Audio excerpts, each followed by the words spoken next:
रमण जय जय नवल किशोर जय गोपी चित चोर प्रभु जय जय माखन चोर। राधा मेरी मात है पिता मेरे घनश्याम इन दोनों के चरणों में मेरा कोटि कोटि प्रणाम। बोलिए भक्त वत्सल भगवान की, यज्ञ नारायण भगवान की, संत भगवान की, सद्गुरुदेव भगवान की, अपने अपने मात पिता गुरु चरणारविंदों की। भगवान की बड़ी कृपा कि आज आप सभी के जीवन का ना जाने कौन सा पुण्य जाग गया, जिस पुण्य के कारण इस मंच में इतने सारे दिव्य महापुरुषों का साक्षात भगवत तुल्य शंकराचार्य और भगवत तुल्य पूज्य स्वामी जी महाराज जी का दर्शन आप सबको प्राप्त हो रहा है। ये भगवान की कृपा, बिना कृपा के एक साथ इतने संतों का दर्शन हो पाना बड़ा कठिन है। पूज्य श्री शंकराचार्य भगवान के श्री चरणों में दास का कोटि कोटि नमन। आपकी चरण रज को प्रणाम करता हुआ ये दास आपको वंदना, आपके चरणों की बारंबार वंदना करता है। पूज्य महाराज श्री जो अयोध्या से विराजे हैं और माँ कौशल्या माँ की गोद में जो विराजते हैं, पूज्य स्वामी जी महाराज कौशलेश सदन वाले पूज्य महाराज जी के श्री चरणों में दास का कोटि कोटि नमन। श्रीधाम वृंदावन से पधारे पूज्य सुदामा कुटी वाले पूज्य महाराज जी के श्री चरणों में दास अनिरुद्ध का कोटि कोटि नमन। सभी संतों के, सभी विप्रजनों के, सभी भगवत तुल्य भक्तजनों के चरणों में बारंबार नमन, सबको बारंबार नमन। सबको जय श्रीमन नारायण, जय श्री कृष्णा, राधे राधे।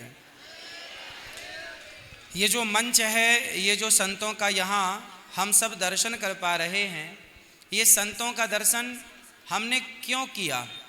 पूज्य महाराज जी जिन्होंने इतना बड़ा ये आयोजन कराया और जिनके माध्यम से आप सबको इतने सारे भक्तों को, संतों का दर्शन करने का लाभ मिला, पूज्य श्री ललितांबा पीठाधीश्वर महाराज जी, स्वामी श्री जयराम दास जी महाराज जी के श्री चरणों में दास अनिरुद्ध का कोटि कोटि नमन।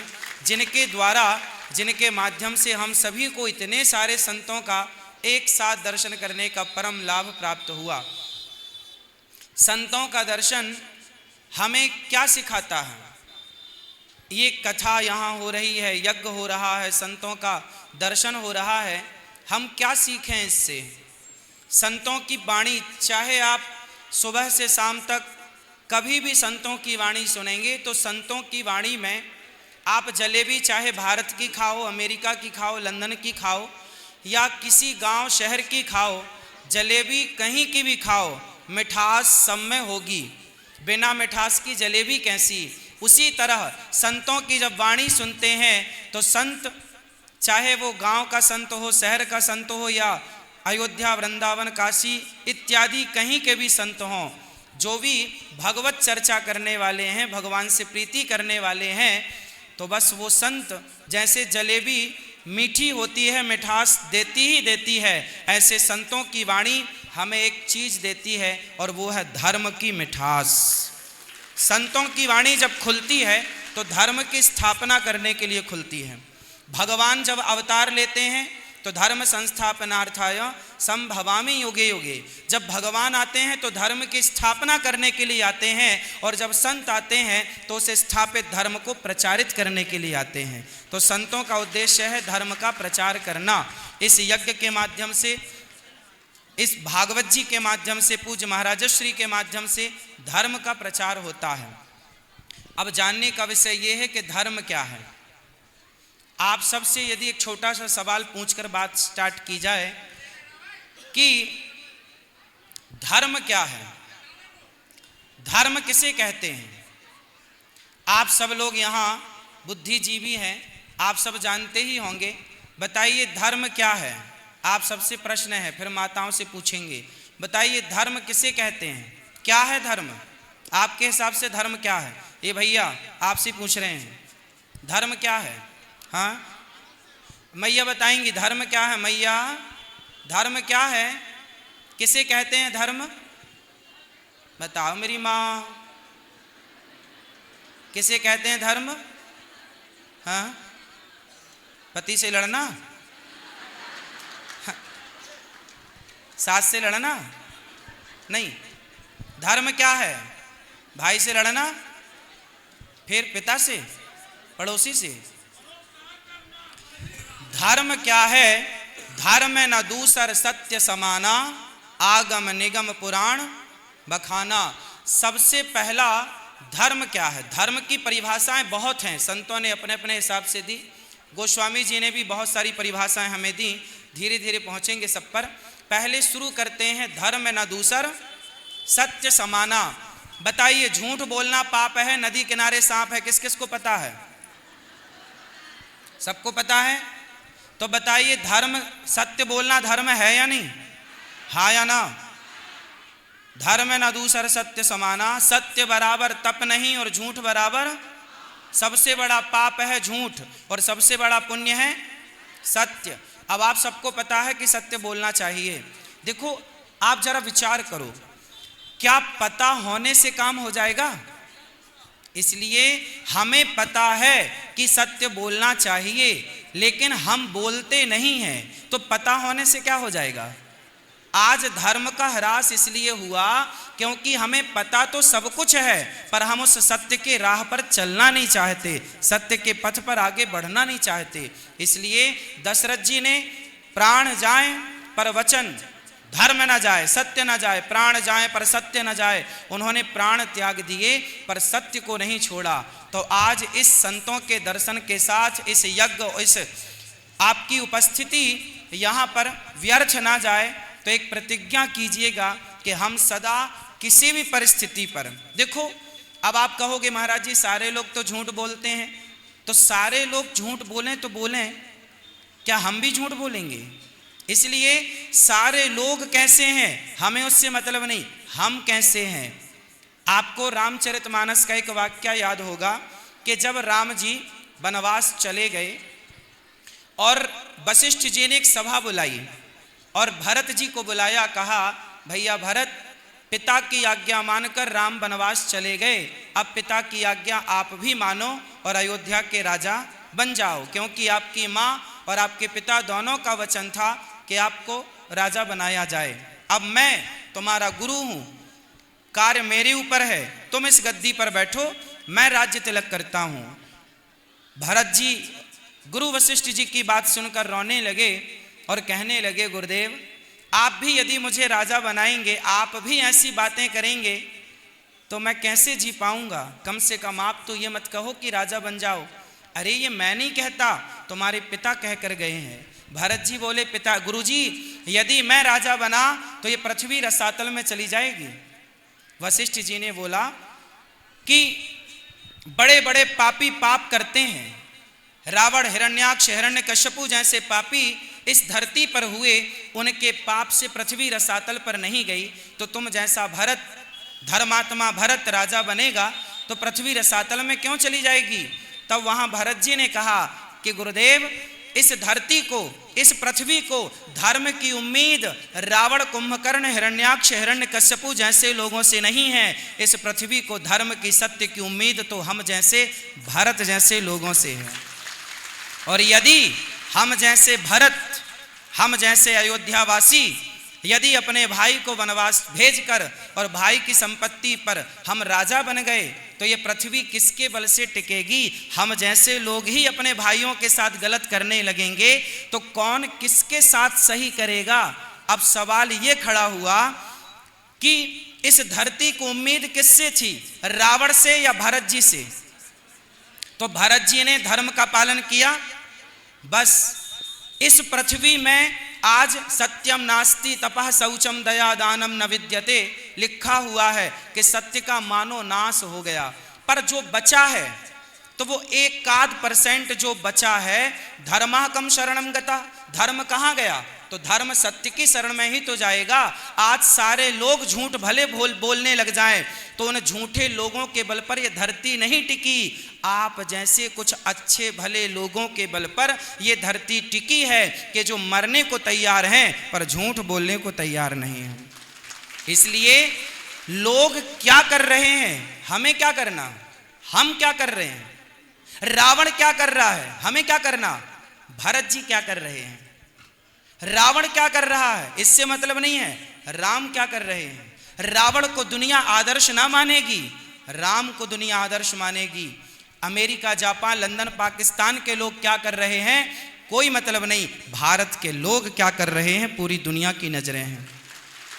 हम विश्व गुरु रहे हैं क्योंकि ऐसे दिव्य महाविभूतियां हमारे धरती पर अवतरित हुई हैं। इसलिए आप लोग अपने बच्चों को डॉक्टर बनाइए, एडवोकेट बनाइए, इंजीनियर बनाइए, पायलट बनाइए, जज बनाइए, जो बनाना बनाइए। सब कुछ बनाने के पहले सत्यवादी बनाइए। राजा हरिश्चंद्र मर गए, राजा हरिश्चंद्र बाजार में बिक गए, पत्नी तारा बिक गई, बेटा रोहित बिक गया। आज भी काशी में हरिश्चंद्र घाट है। डॉम का काम करते रहे, बिक गए बाजारों में, लेकिन क्या धर्म को छोड़ा? क्या सत्य को छोड़ा? हम ऐसे राजाओं से सीखें। ये माटी सत्य पर चलने वालों की माटी है। इस धरती पर सत्यवादी लोग पैदा होते हैं। इसलिए पहला मंत्र आज लेकर जाना कि स्थितियां परिस्थितियां। अच्छा, एक सवाल मेरा आपसे है। आप कहोगे महाराज जी हमारा तो बिजनेस ही नहीं चलेगा, झूठ सत्य बोलेंगे, झूठ नहीं बोलेंगे। तो सोचिए कि झूठ बोलने से इतना चलता है तो सच बोलने से कितना चलेगा। विडंबना तो यह है कि लोगों को झूठ पर भरोसा है, पर अब ये बताओ सत्य कौन बोलेगा? कौन बोलेगा? हमेशा ये कहा जाता है तुम सच बोलो, भाई तुम सच बोलना, भाई तुम सच बोलना। हम दूसरों से क्यों कहें कि तुम सच बोलना? हम खुद सच बोले ना। जब हम सच बोलेंगे तो हमें दूसरों से उम्मीद नहीं करनी पड़ेगी, मुंह नहीं ताकना पड़ेगा कि तुम सच बोलो। इसलिए सत्यम ब्रूयात्, सत्य बोलना। तो धर्म क्या है? सत्य बोलना। अब धर्म की दूसरी परिभाषा पर चलते हैं। दया धर्म का मूल है। दया ही, जोर से, दया ही धर्म है। हमारे संत आपके हृदय में किसकी स्थापना करते हैं? दया। चींटियों को दाना डालना क्या है? जोर से। अहिंसा ही परमो धर्मः क्या है? ये दया जिसके अंदर होगी वही तो अहिंसा का पुजारी होगा। जिसके अंदर दया मर जाएगी वो हिंसक हो जाएगा ना। आज मांस कौन खा रहा है? वही खा रहे हैं जिनके अंदर दया होगी तो आप किसी की हत्या क्यों करेंगे? दया नहीं है, इसलिए लोग मछली मार देते हैं, मुर्गा मुर्गी मार देते हैं, बकरे की गर्दन पर तलवार चला देते हैं, क्योंकि उनके भीतर क्या नहीं है? इसलिए आप अपने अंदर से दया मत मरने दीजिएगा। दया ही धर्म है। इसलिए भगवान दया का उल्टा आप करेंगे ना तो याद हो जाएगा। जो दया करता है जीव मात्र पर, भगवान सदा उसे याद रखते हैं। दया का उल्टा क्या हुआ? याद। तो जो दया करेगा जीव मात्र पर, इसलिए गोस्वामी जी ने कहा परहित सरिस धर्म नहीं भाई पर पीड़ा सम। इसलिए परोपकाराय सताम विभूतया, परोपकार ही धर्म है। समाज की सेवा ही, अपने माता पिता गुरुजनों की सेवा ही धर्म है। इसलिए आप किसी भी राह पर चलो पर सत्य और दया, परोपकार की भावना ना छूटे। आज अपने बच्चों को कुछ गीता के श्लोक पढ़ाया करिए। आजकल आपके बच्चे स्कूलों में जाते हैं और वहां जाकर के केवल इंग्लिश सीखते हैं। इंग्लिश सीखना बुरा नहीं है, भाषाओं का ज्ञान होना बुरा नहीं है, लेकिन भाषाओं के ज्ञान के साथ अपनी भारतीयता का भी ज्ञान होना चाहिए। हम अपने भारत की संस्कृति भूल जाएंगे तो क्या याद रहेगा?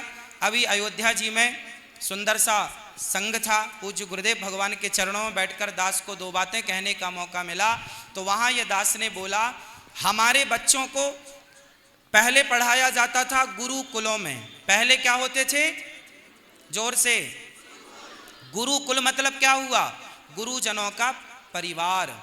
कुल मतलब होता है, आप क्या बोलते हैं? ये हमारा कुल है, ये हमारा कुल मतलब परिवार, गुरुजनों का परिवार, जहां हमें पुराणों की, वेदों की दिव्य शिक्षा प्राप्त होती है, वो है गुरुकुल। जहां भारत की शिक्षा हमें प्राप्त हो, भारतीय शिक्षा हमें प्राप्त हो, वो क्या होता है? गुरुकुल। फिर अंग्रेज आए और अंग्रेजों ने सारे गुरुकुलों को उजाड़ा और स्थापना किसकी कर दी? ईसु कुल। किसकी स्थापना? गुरुकुल उजाड़ा, ईसु कुल। ईसु मतलब ईसा मसीह का कुल। ईसु कुल मतलब बाद में वो स्कूल हो गया, बाकी उसका रियल नाम है ईसु कुल। ईसु मतलब ईसु का परिवार, ईसा मसीह का परिवार। पहले था गुरुजनों का परिवार, तो गुरुकुल था। फिर ईसा मसीह का परिवार स्थापित कर दिया अंग्रेजों ने, क्योंकि अंग्रेज ईसा मसीह के अनुयायी थे, तो उन्होंने ईसु कुल बनाया। क्या बनाया? जोर से क्या? ईसु कुल मतलब ईसा मसीह का परिवार।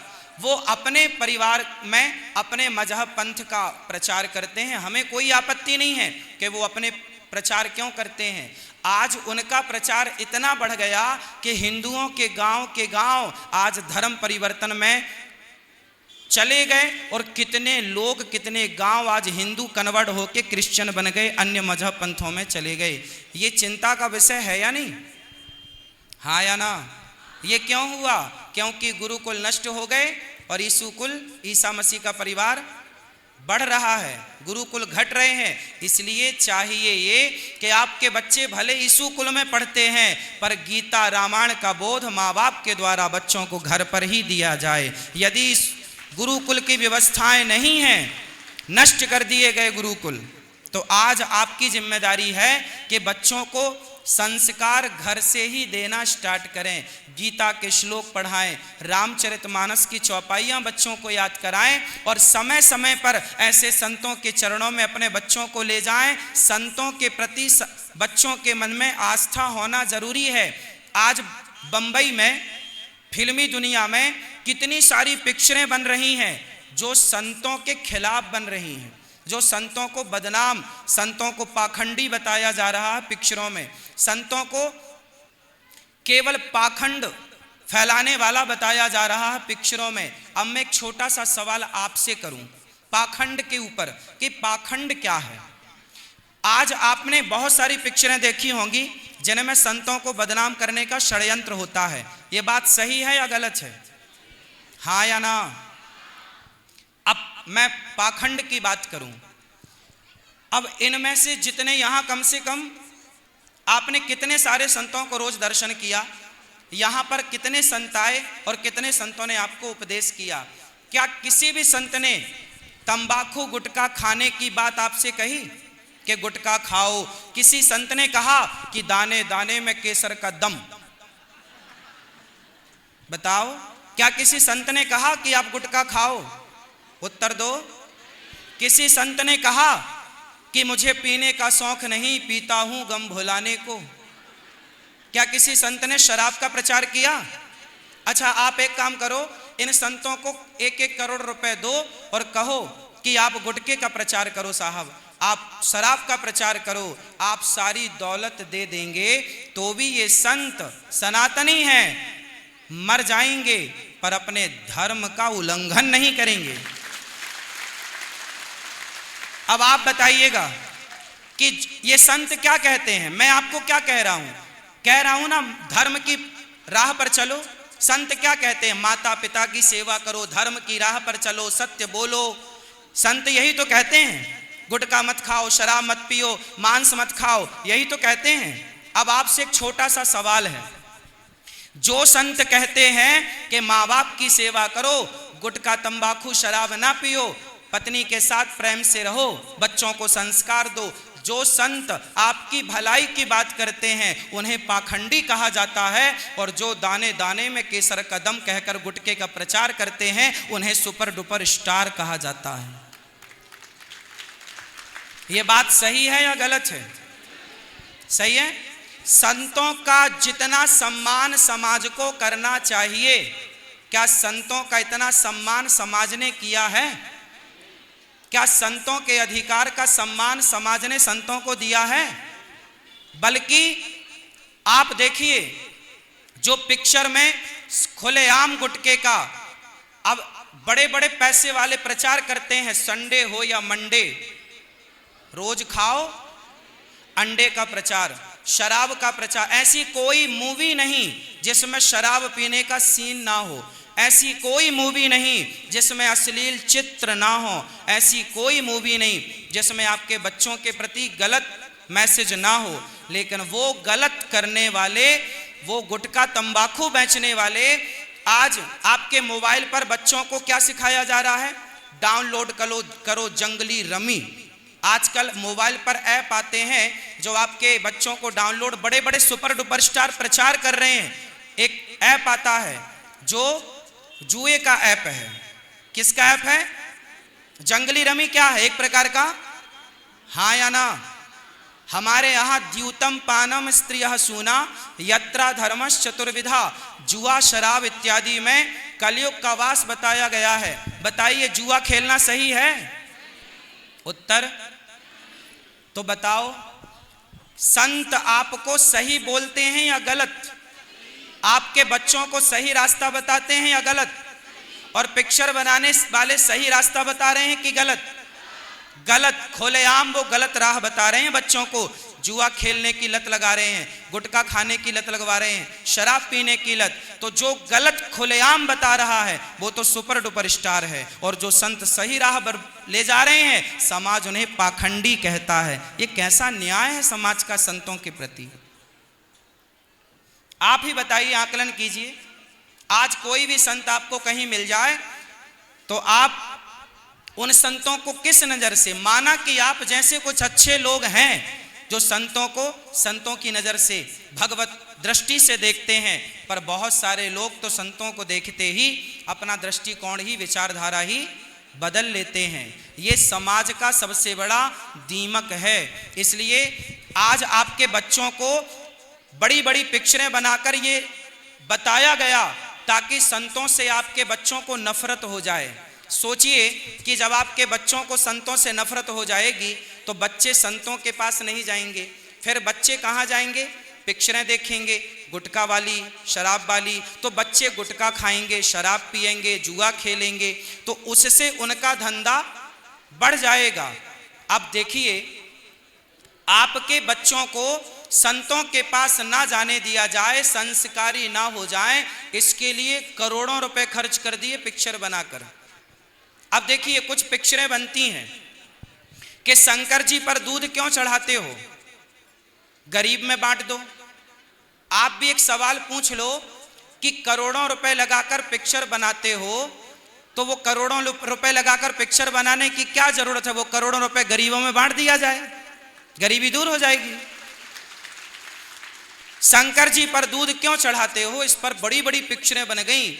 आप 200 रुपए, ये बताइए, पिक्चर देखने जाते हैं तो कितने की टिकट आती है? जोर से। 200 की, 500 की, 1000 की, 2000 की टिकट। अब बताइए, वो 2000 की टिकट लेकर आप पिक्चर देख रहे हैं, और आपसे मैं कहूं कि आप वो 2000 रुपए या 200 की टिकट पिक्चर ना देखा जाए, आप वो गरीबों में बांट दें। अब आप देखो, शंकर जी पर दूध क्यों चढ़ाया गया, इस पर पिक्चर बना दी, लेकिन लाखों लोग शराब पीकर बर्बाद हो गए। कितनी बहनों का सिंदूर उजड़ गया, कितनी माओ के बेटे मर गए, केवल शराब पीने के कारण। शराब के खिलाफ आज तक एक पिक्चर नहीं बनी, शंकर जी के दूध के खिलाफ पिक्चरें बन गईं। आपके बच्चों को बरगला दिया गया कि शंकर जी पर दूध क्यों चढ़ाते हो। अरे दूध चढ़ाने का वैज्ञानिक कारण है। अब ये विज्ञान का कारण क्या जाने पिक्चर बनाने वाले, इसका साइंटिफिक रीजन क्या है, मैं जरा सी बातों में, जरा से शब्दों में आपको समझाऊं। शंकर जी पर दूध सबसे ज्यादा किस महीने पर चढ़ाया जाता है? सावन में। क्यों? उसका कारण है कि आषाढ़ में गिरता है पानी, और आपने सुना होगा कि पहला पानी, उसमें स्नान नहीं करना चाहिए, सारा प्रदूषण ऊपर होता है, पहले पानी से सारा प्रदूषण तो वो पानी जो ऊपर से पहला आया, उस पहले पानी से घास तैयार हुई, तो घास प्रदूषित जल से तैयार होने के कारण प्रदूषण के गुण उस घास में भी चले गए। तो बुजुर्गों ने सोचा कि वो जहरीली घास गैया खाएगी तो उसका दूध भी ठीक नहीं होगा, तो पहला दूध सावन का क्या करें, दूध गोरस है, फेंक तो सकते नहीं, बोले चलो शंकर जी को चढ़ा दें, दूध ठिकाने भी लग जाएगा और हमारे बच्चे भी इस दूध से बच जाएंगे, क्योंकि सावन का दूध पहली घास, पहला बारिश, पहला दूध पीने योग्य नहीं है। कहा पहले की बातें थी कि लोग पानी पीते थे ना, तो पहले गिलास का पानी जरा छलका करके पीते थे, लोग बैठते थे तो पहले हाथ से स्थान को मुआयना करके बैठते थे। ऐसे पहला दूध पीने के पहले शंकर जी पर दूध चढ़ा दो। और दूध चढ़ाने का पीछे विज्ञान था कि सारे शिवालय नदियों के किनारे थे, दूध जाता था नदियों के द्वारा, शिव जी के द्वारा नदियों में, और नदियों में मछली होती थी तो मछलियां भी भोग लगाती थी दूध का, क्योंकि मत्स्य भगवान हमारे मछली के रूप में है। तो वो आजकल नदियां नाला बन गई। आज के 100 साल पहले कहाँ नाला थे, 500 साल पहले कहाँ नाला थे, कौन से शंकर जी के पास नाला था कोई? सारी नदियां, जलाशय, सरोवर थे। अब वो नाला आपने हमने बनाया, उसमें परंपरा का क्या कसूर है? इसलिए शंकर जी पर दूध चढ़ाना भक्त की श्रद्धा है। 5-10 रुपए का चढ़ाता, उसमें किसी के बाप से पैसा लेकर तो चढ़ाता नहीं है ना। अब जिनको मिर्ची लग रही है जी शंकर जी पे दूध चढ़ाते हो, गरीबों में बांटो, तुम्हारे बाप से लेके चढ़ा रहे हैं, है ना भाई? श्रद्धा है आदमी की, चढ़ा रहा है। जिस पर बात होनी चाहिए उस पर बात नहीं हो रही है। दूध मुद्दा नहीं है, बताइए मुद्दा दूध है या शराब है? दूध पीने से या शंकर जी पर दूध चढ़ाने से किस माँ का बेटा मर रहा है, कौन सी स्त्री विधवा हो रही है, किस बच्चों के सिर से पिता का साया उजड़ रहा है? पर शराब पीने से कितने बच्चों के पिता उजड़ गए, कितनी बहनों का सिंदूर उजड़ गया, कितनी माओ के बेटे उजड़ गए। शराब ज्यादा खतरनाक है कि दूध? तो शराब के खिलाफ आज तक कोई पिक्चर बनी? तो भाई आप समझोगे कब? ये जितना भी षड्यंत्र है केवल सनातन संस्कृति को बदनाम और संतों को बदनाम करने का षड्यंत्र तरीके से चल रहा है। जाग जाओ और सही राह पर चलो। अपने बच्चों को स्कूल के भरोसे ना छोड़ो, घर में भी बैठकर थोड़ा भगवत गीता पढ़ाया करो, बढ़िया कहानी सिखाया करो, राम जी के बारे में समझाया करो, भगवान कृष्ण के बारे में बताया करो। पहले की दादी नानी छोटी छोटी कहानियां हमें बताया करती थी संस्कार के लिए। आजकल की मैयाओं को व्हाट्सएप फेसबुक चलाने से फुर्सत नहीं है। बच्चे बिगड़ेंगे तो नुकसान आपका होगा, बाद में मत बोलना बच्चा बिगड़ गया। अच्छा, बच्चा सुनकर नहीं सीखते, बच्चा देखकर सीखते हैं। अच्छा बताओ, बच्चे ज्यादा मोबाइल चलाते हैं कि माँ बाप? उत्तर कौन ज्यादा मोबाइल चलाता है? माता पिता। बच्चे तो यूं ही बदनाम हैं कि बच्चे बहुत मोबाइल चलाते हैं। अरे माँ बाप मोबाइल ना चलाएं, माँ बाप पुस्तकें पढ़ने बैठें तो सही, बच्चे अपने आप देख देख के पुस्तकें पढ़ना सीख जाएंगे कि माँ पढ़ रही है मैं भी पढ़ूं, पिता पढ़ रहा। बच्चे सीखते कैसे हैं? देखकर, सुनकर नहीं। बच्चे सुनते नहीं हैं, बच्चे देखकर सीखते हैं कि हमारे बड़े कैसा आचरण कर रहे हैं। राम जी इसलिए कहने नहीं आए, राम जी करने के लिए आए थे। मर्यादा की स्थापना कहकर नहीं करी, उस मार्ग पर चल करके मर्यादा को स्थापित करके राम जी समाज में मर्यादा की परंपरा को स्थापित करके गए। बोलिए संत भगवान की। संतों की वाणी आप सुनते रहें। धर्म की स्थापना आपको करनी है, सत्य के मार्ग पर चलना है। स्कूलों में बच्चों को स्कूली पढ़ाई पढ़ाइए, पर घर पर ही अपने बच्चों को संस्कार दीजिए। कल को बच्चे बिगड़ेंगे, जिम्मेदारी आपकी है। जो बच्चे बिगड़ जाएंगे तो कहा गया माता शत्रु पिता वैरी ये न बालो न पाठिता न शोभते सभा मध्य हंस मध्य बको यथा। जो माँ बाप अपने बच्चों को सही शिक्षा मतलब सही संस्कार नहीं देते, वो माँ बाप बच्चों के सबसे बड़े दुश्मन हैं। तो आप अपने बच्चों की जिम्मेदारी। आज का युग ऐसा है कि आज आपके पास पैसा बहुत होगा पर आपके बच्चे हाथ से निकल जा रहे हैं, निकल चुके हैं। संभल जाइए, समझ जाइए। बच्चों को संस्कार देने पर थोड़ा जोर लगाइए। सिखाएंगे तो मुझे विश्वास है सीखेंगे। सभी संतों के चरणों में बारंबार नमन। सभी के भक्तों के चरणों में दास का बारंबार नमन। सबको जय श्रीमन नारायण, जय श्री कृष्णा, राधे।